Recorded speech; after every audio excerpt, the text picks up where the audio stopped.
Good evening. This is a meeting of the Town of Wareham Finance Committee. It's Monday, September 29th, 2025, at 6 p.m. We're in room 520 of the Multi-Service Center.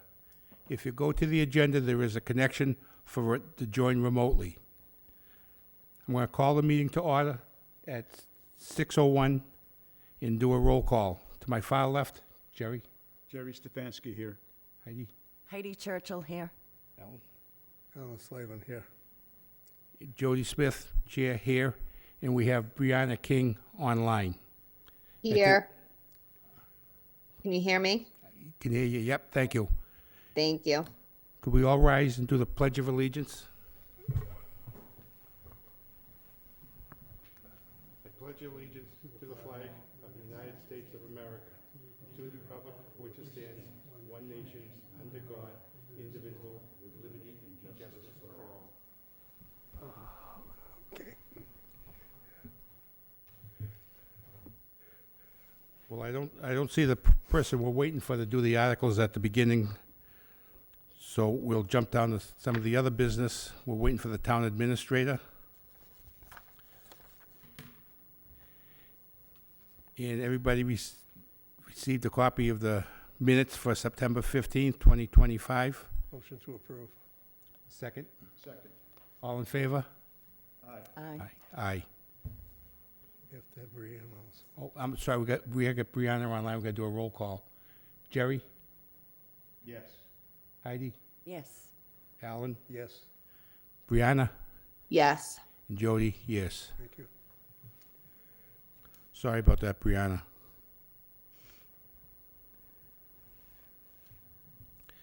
And we do have our Scribner back to do our minutes. I'm asking permission from the board that we're going to do the same thing. I'll submit and pay him and come back and show you the invoice instead of her waiting for us to have meetings to get paid. I got a whole bunch of minutes for next week. We had a little bit of an issue with minutes, but as of the minutes I have right now, we're all caught up to this meeting. So that's a good thing. So I'd like to hear a motion to allow the chair Motion to approve. Second. do a roll call vote. Jerry? Yes. Heidi? Yes. Alan? Yes, Brianna? Yes. And Jody, yes. Do we have any liaison reports? Has anybody? I do, when you get to it. Okay, Alan, go ahead. Okay, capital planning met about a week ago, went over with the town administrator the certain capital items they're gonna put in. We've updated the plan again. The plan right now is for the Springtown meeting, because of the change on that I did with the warrant article for the capital planning, changing the dollar numbers of what qualifies as capital. We'll revamp how we have the capital plan put on paper, because a lot of things use the old numbers, like 25,000 for a vehicle, which is now 50. Buildings and equipment is now 200,000 instead of 100,000. And we'll have it all broken out properly. But there'll be a bunch of things that will no longer be considered capital. They will have to go into individual account for each department. That's it. Very good. Just one little thing, I'm sure people are aware, the school district is looking for a new Supervisors. superintendent. And they're taking a very aggressive approach on this. They're hoping to have a new one in place by the first of the year. So as residents out there, if anybody's watching, kind of watch what's going on. They're going to have some meetings for participation from the residents. They're going to ask some residents to be on the board. They're going to have a 13-member search committee with some residents participating. So keep your eyes looking for that. They're going to do it's going to be a lot of meetings in a short time. They're going to take a very aggressive approach and try to come up with one. And that's all I have. Does anybody have any other business? John, can we take a 2-minute break and see if I can get a hold of the town administrator? Sure. Oh, you have his phone number. Yeah, I do. Are we off air, John?